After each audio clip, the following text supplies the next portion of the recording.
سلام دوستان عزیز گرامی، سعی کنید در کدام مرحله رسیده خود. چای، کلچه و چیز تیار است. سنجد جایتان خالی، میوه خشک، میوه تازه و همچنین ماهی،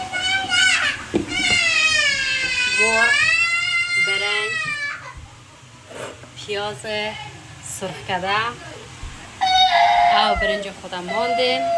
میخوایم برو میزم اول بچینم و بعد بیام برنج ما و همراه چیزای دیگه جور کنم.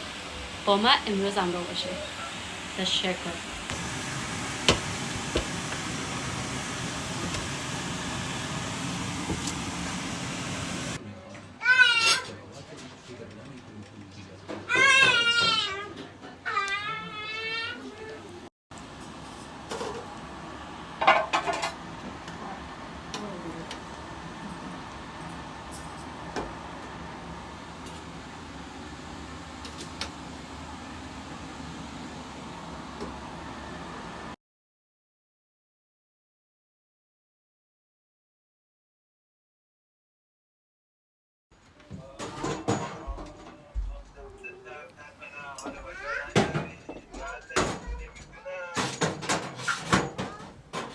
صدای آشنایی هستن.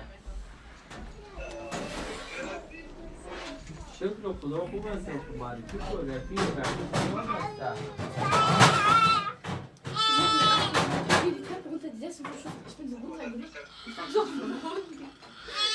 مزاحم شدی دیگه.